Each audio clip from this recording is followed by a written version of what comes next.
17.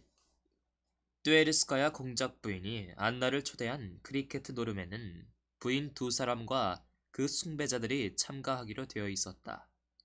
이들 두 부인은 그 무엇인가 기발한 것을 모방하여 자칭 세상의 7가지 기적이라고 부른 새로운 빼츠르부르크 상류 사교층의 주요한 대표자들이었다. 이들 부인은 그 역시 상류이기는 하지만 안나가 드나들던 사교계와는 전혀 적대 관계에 있는 다른 사교계에 속하여 있었다.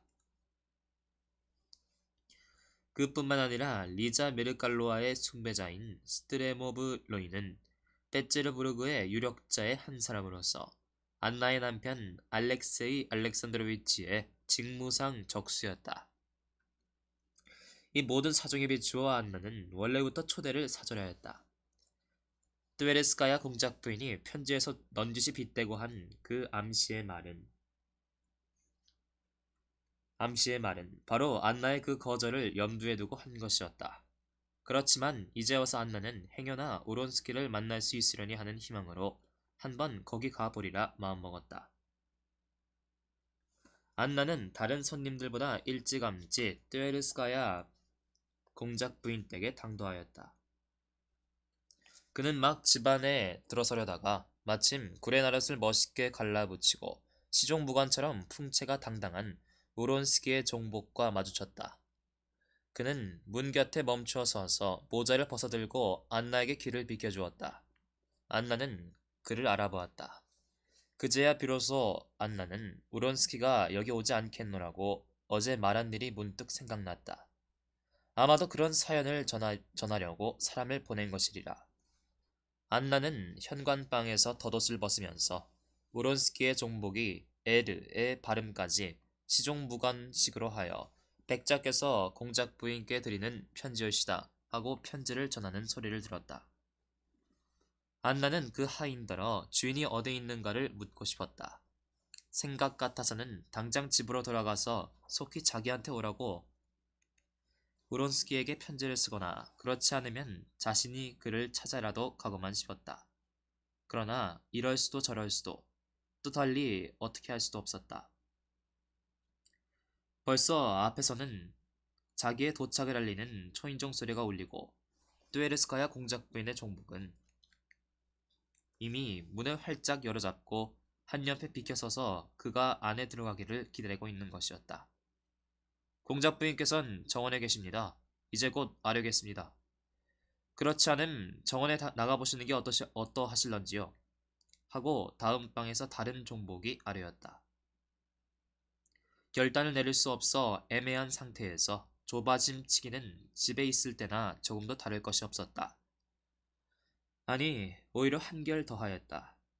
그것도 그럴 것이 여기서는 어떻게 손을 써볼 방도도 없고 우론스키를 만날 길이 막연할 뿐더러 자기와는 아무런 인연도 없고 또 지금의 자기 기분과는 너무나도 동떨어진 사람들 속에 눌러 있어야 하는 것이었다. 그렇지만 안나는 우아하게 단장을 한 몸이고 더구나 그것이 자기에게 꼭 어울린다는 것을 스스로 알고 있었으며 또 그는 혼잣말도 아니었거니와 매우 낯익은 화려하고도 안일한 분위기에 휩싸여 있는 것이었다. 그리하여 안나는 집에 있을 때보다 얼마간 마음이 편하였다. 그는 자기가 할 일에 대해서 구태여 머리를 쓸 필요도 없었다. 모든 것이 저절로 되어 나가는 것이었다. 눈부시게 아리따운 새하얀 옷차림으로 자기에게 마주 걸어오는 베시를 발견하자 안나는 언제나와 같이 성긋 웃음을 지었다. 트베레스카야 공작 부인은 뚜슈케위치와 그 밖에 먼 일가의 젊은 처녀와 셋이서 걸어왔다. 자기 딸이 유명한 공작 부인 집에서 한여름을 보내게 된 것은 시골에 사는 이 처녀의 부모에게 다시 바랄 수 없는 큰 행복이었다. 필시 안나에게는 어딘가 전에 없이 이상한 데가 있었던지 베시는 대뜸 그것을 눈치채고 웬일이냐고 물었다. 어젯밤에 그만 잠을 설쳤어요. 하고 대답하며 안나는 그들 있는 곳으로 마주 다가오는 하인을 곁눈으로 살펴보았다. 짐작컨대 우론스키의 편지를 가지고 오는 듯 싶었다. 이렇게 오셔서 얼마나 반가운지 모르겠어요. 하고 배씨가 말하였다. 난 그만 피곤해서 여러분들이 오시기 전에 차나 마실까 하던 참이군요. 참, 당신은 말이에요. 하고 배씨는 뚜슈케 위치에게 말하였다. 우리 마샤하고 같이 가셔서 크리켓 그라운드를 좀 보아주세요. 왜, 저 풀을 깎은데 말이에요. 우린 그동안에 차나 마시면서 재미있는 이야기나 해요. 그러시죠? 배씨는 양산을 든 안나의 손을 꼭 쥐며 미소를 담은 얼굴로 이렇게 말하였다. 참, 그러는 게 좋겠어요. 전 오늘 댁에 오래 눌러 있을 수가 없으니까요. 우레대 부인한테 찾아가 봐야 합니다. 벌써 100번이나 가겠노라 약속만 하고 정작 가보진 못했어요. 하고 안나는 대꾸하였는데 원래 거짓을 싫어하는 그였건만 이런 사교장에 나서자 아주 자연스럽게 거침없이 거짓말이 나왔을 뿐만 아니라 지연은 거기에서 일종의 만족감마저 느끼는 것이었다. 무엇 때문에 자기가 단 1초 전까지도 생각지 않던 말을 해버렸는지 그 자신으로서도 도무지 설명할 수 없는 일이었다. 그 여자가 이런 말을 꾸며댄 것은 다만 우론스키가 여기 오지 않는 만큼 자기로서는 행동의 자유를 보장하고 어떻게든 그를 만날 방도를 강구해 봐야겠다는 생각에서였다. 그러나 어찌하여 남달리 무슨 긴급한 일이 있는 것도 아닌 늙은 내시관 우레대 부인을 꾸며대었는지 안나로서도 무엇라고 설명할 수가 없었을 것이다. 그렇지만 나중에 와서 볼 때 우론스키를 만나기 위한 가장 교묘한 방법으로서 그 이상의 아무것도 궁리해낼 수가 없었던 것이다. 아니에요. 어떤 일이 있어도 놓아 보내드리지 않겠어요. 안나의 얼굴을 찬찬히 살펴보며 배씨는 말하였다. 정말 제가 당신을 사랑하지만 않았던들 그만 성을 냈겠어요. 마치 당신은 우리 모임이 자신의 명예를 손상시키게 될까 겁이라도 내시는 것 같군요. 그럼 작은 객실로 차를 가져와요. 하고 배씨는 언제나와 같이 눈을 쪼푸리며 하인에게 분부하였다. 그리고는 하인의 손에서 편지를 받아가지고 내리 읽었다.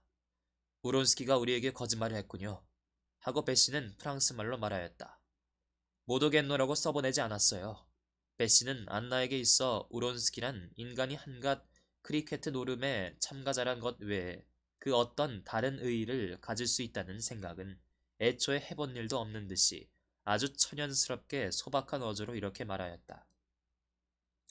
안나는 배씨가 모든 내막을 죄다 깨뜨고 있다는 것을 알고 있었지만 그러면서도 자기 앞에서 배씨가 우론스키의 말을 한 것을 듣고 있노라면 언제나 일순간 그가 아무것도 모르는 것만 같은 생각이 드는 것이었다. 그래요. 하고 안나는 그런 일에는 별반 아랑곳 않는 듯 무심한 표정으로 대꾸하고는 웃음을 띄우며 말을 이었다. 하지만 대개 모임이 어떻게 누구의 명예를 손상시킬 수가 있겠어요? 원. 이와 같이 희롱삼아 말재주를 부렸는데 자기 비밀을 숨기고 하는 이 말재주는 다른 여인들에게 있어서와 마찬가지로 안나에게도 무척 재미있는 일이었다. 그런데 남에게 무엇을 숨겨야 할 필요성이나 또 그렇게 숨기게 되는 그 목적이 아니라 바로 비밀을 숨기는 그 과정이 안나의 흥미를 끌었던 것이다. 아무렴 내가 로마 법왕보다 더 경건한 가톨릭 신자가 될 수야 없잖나요? 하고 안나는 말하였다. 스트레모브와 리자 메르칼로아 그분들은 사교계의 꽃 중에서도 꽃이죠. 게다가 또 그분들은 어딜 가나 환영받는 분들인걸요. 그리고 나 역시 이렇게 그는 나라는 말에 특히 힘을 주어 말하였다.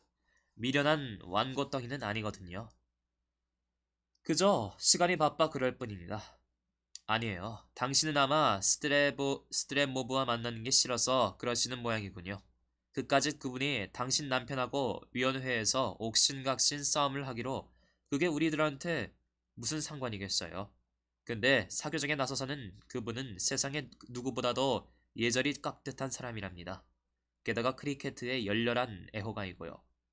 이제 보시면 아실 거예요. 그리고 늙은 나이에 리자에게 반해서 따라다니는 그분의 처지란 퍽 우스운 것이지만 그래도 그 우스운 처지에서 재치있게 처신하는 그분의 솜씨가 또 여간 아니거든요. 그분은 참 사랑스러운 데가 있어요. 사포 슈돌리츠는 모르시죠? 그건 아주 새로운 타입의 여성이죠. 배씨는 이런 말을 늘어놓았는데 한편 안나는 그저 그의 흥겨운 빛을 담은 영리한 눈매로 보아 그가 얼마간 자기 입장을 짐작하고 있으며 무엇인가 혼자 술을 꾸미고 있다는 것을 감촉하였다. 그들은 작은 객실 안에 있었다. 하지만 우론스키에게 회답을 써야지.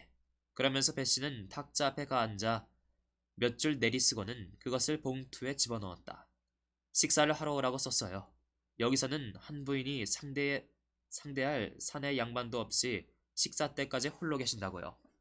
어디 좀 보아주세요. 그럼 되겠는지. 전 잠깐 실례하겠어요.